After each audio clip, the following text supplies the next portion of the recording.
What's good, everyone?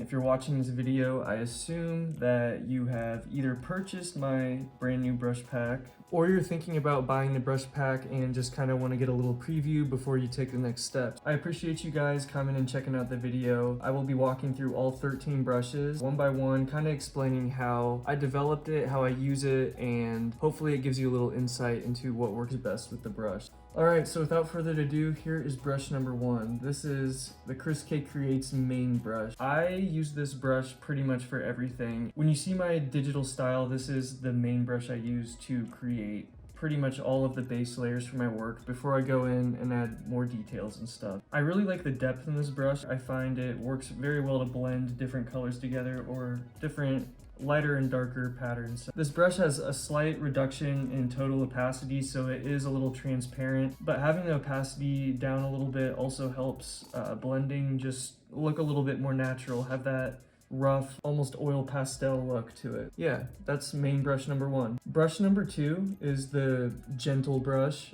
This is very similar to the main. It has a slight feather to it, so it bleeds it just slightly out onto the edge a little bit more than the main brush. It gives it just a slightly softer feel. Not a whole lot of difference here. This is a great brush that feels light if you want something that's texturized but also not overwhelming. Moving on to brush number 3 is the bleed brush. This is a brush I love to use for clouds. It does have a little texture to it, but a lot softer than the first two. As you can see, it blends very, very softly, but I think this is great for a variety of things, from clouds to almost a paper texture that it creates. It almost looks like dirt or gravel too. If you reduce the size as well, it's also a great fine line tool. I use this sometimes to sketch if I go really small. But yeah, this is the bleed brush. I think there's a lot of different possibilities of what this can be used for that I haven't even discovered yet. So use this, experiment with it, and show me what you guys can make with it. I'm excited to see. Brush number 4 is the ink pen.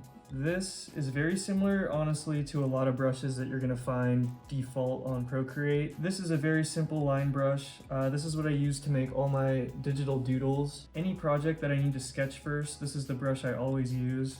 There's not a whole lot more explaining on this brush.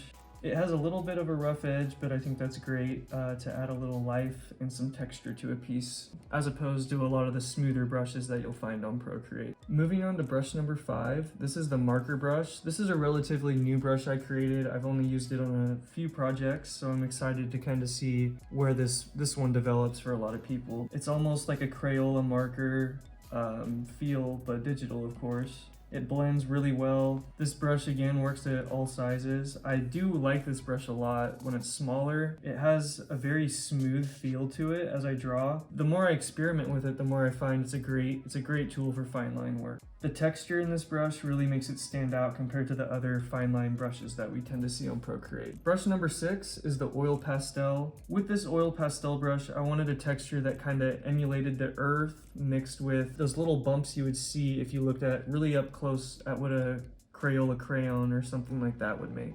Again, I've worked with the opacity, so as you draw and add more pressure, the darker it will be. This is great for blending different colors and shades. I'm really excited to see what you guys do with this. Alright, brush number 7 is the paper brush. This is more, I would call this more of a texture than anything.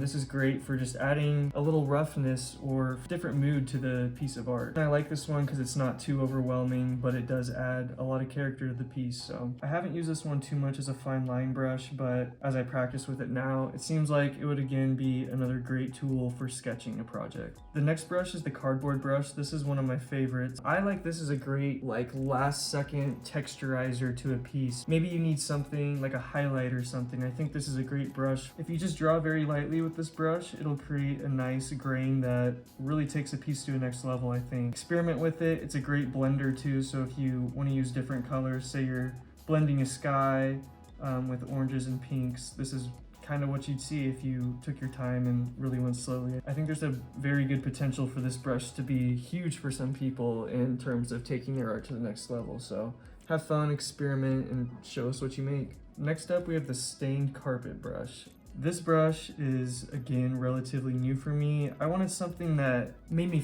think of like rocks almost on the ground, or just something messy but manageable, something we can work with and use in different ways. This brush is great for maybe natural terrain, so if you're trying to draw like dirt, again, it's kind of a great blender if you're trying to add detail on something that needs like a rough texture, like metal. One thing I like about this brush is that it randomizes the shape and size of the splotches as you pick up the brush. I think that's very important to creating like a texture that's not overwhelming and has variety to it, because a lot of times these patterns just repeat themselves. Takes away from the piece because you can kind of tell it's digital when it does that. These next few brushes are very fine detail brushes. The first one we have is the light speckle brush. It's probably very hard for you guys to see on screen. This brush is great if you just want fine details that almost look like stars, I guess. If you want to create like a space scene, this is a great brush for that. If you use it at smaller sizes, again, it creates just very minuscule texture. Like a lot of brushes in the pack, it's a great brush for a natural touch to finish off a piece. Next up is the thick speckles. So like the last one, this is just a fine detail overlay, just a little bit more saturated with dots and colors. Great for texturizing materials, and then also just adding some interesting texture that you might want to put on a piece. I also made sure this brush scales very well, so it does have a lot of detail at larger sizes, and it also works very well at smaller sizes. The next brush is the grain brush, just another texturizer. Again, I think great for backgrounds, skies, detail on a rough material, stuff like that. I just really implore you to explore and see how it works for you. It's great for blending colors as well. So finally, this is one of my favorite detail brushes ever. I use this in all my projects that include a sky or a nighttime starry scene of any sorts. This is the star brush. As you can see, it's kind of like the light speckles, but it creates these random little shining stars in the mix as well. I love this brush because I think it's perfectly balanced in terms of the size and spacing of the stars. A lot of brushes that I find are very repetitive and are not good as you like continue to draw. They kind of overlap each other and it oversaturates the project with too many stars. So I've designed this to be pretty gentle in terms of overlap and opacity.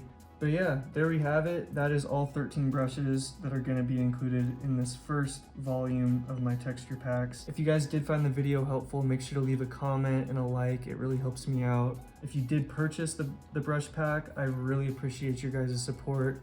And I cannot wait to see the art you guys make with these new tools. It's really going to be awesome. So I hope this video gave you a good overview of what to expect from the pack. I hope it spark some creativity with you as well, and you're excited to create. Appreciate you guys. Peace out. Thank you so much.